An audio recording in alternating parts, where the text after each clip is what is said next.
We're back in their charts again. But for me, Slade were first and foremost a live band. And all the members of the Slade International fan club, a new fan club, and myself were bitterly disappointed when the tour to promote Slade's latest album, Rose Gallery, was called off. And indeed, Slade cancelled all plans to play live in the future. There are good sides and bad sides to touring. In some aspects, we felt that in Germany and places like that abroad, we started to sell records when we hadn't toured there for years, right? People used to say, you've got to be on tour to sell records, and we used to think that. But in actual fact, we used to tour in a lot of places and never sell any more records. My Oh My made it on the strength of its quality as a record in Germany, Sweden, and all those places where it was really big, and it was big in England. And we hadn't toured. So we're thinking, well, we're touring all the time, and it's not selling any extra records, right? So there seemed a bit of a downside to the touring as well, right? The upside to the touring, it's good for us mentally, because it's good for you, but it's not like you're going out there to sort of make lots of money, sell lots of records. It's just to play to your fans. So I think really we need to think about it very strongly, not from the point of view of selling more records, because we don't think it does that, but from the point of view of selling us as a group, that we still play and we still perform live, is what kept us together. We're taking a rest from playing live at the moment. Do you need a rest? I did. Personal reasons. Too difficult to go into. Complicated. Do things get more complicated the longer you stick together with a band? I mean, surely I would have thought you would have sorted out all kinds of problems as you go along. It's not that sort of problem. It's stuff aside from rock and roll. Yes. So, I mean, Slade now, come a long way. Are we looking at a very, very different band to the Slade that everyone used to know, apart from the obvious things? I don't think so. I think we've much sort of, certainly in the public side, have always been the same sort of band. You're talking about just live or record? No, anyway. I think people have got this preconceived idea of us, and that'll never change now. After 20 years, they've got this idea of us and of our image. I mean, around. Your normal people who probably haven't seen and followed our career, like you know our career now has changed, but your normal public in the street, they think we still wear the big platform boots and short trousers. And I myself, personally, has been the one that wore the stupid things as well, you know what I mean? I still look back as really a lot of fun, and I still think it is the same now, you know? Same sort of attitude towards things that you wear. I think it's very much part show business, like the Arthur Askies of rock and roll, if you know what I mean. They carry on, you're still the same characters, really. So looking back to the past, I mean, OK, if you look at a school picture and say, look at that, well, you might get a bit of embarrassment there. But I don't find that with us lot at all now.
A lot's happened in the 20 years, stuff which perhaps occasionally you might regret. You know, you look back at photos of yourself some time ago and you think, God, did I really look like that? Is there anything about Slade that's difficult to live with, living with your past?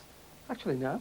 I don't find that at all. I mean, I remember that one of the Hollies said that when we were very, very big, one of the Hollies, I think it was Nash said about it. But no, he wasn't with the Hollies then. He departed and gone to the big three, hadn't he? Yeah. And he sort of said they'll look at themselves and think how ridiculous they look, you know, in a few years' time. And I actually don't find that at all. See, it's very difficult for any band who's if you're going to stay the course to live with your own history. Let's face it, how many people have to live with a history? There was the Who, and they've gone. There's Quo, and they managed to stick it out, and they're busting up now. And there's like McCartney, he's still around. He's got to live with the Beatles, you know. It's a terrible thing to have to live with your own success, if you like. Like Merry Christmas, everybody keeps coming around. And we're in this, you know, people think, oh, Slade, Christmas and all this. It's difficult to have to overcome those things, but we've managed to do it. Well, we've managed to survive with it. I don't know whether he's managed to actually get away from it. It's like McCartney, he's always ex-Beatle Paul McCartney, isn't he? But there are not many people who have to do it. On that video programme of the day, you were talking about, you know, people are talking about the new song, Do You Believe in Miracles, and they showed the video of it and that.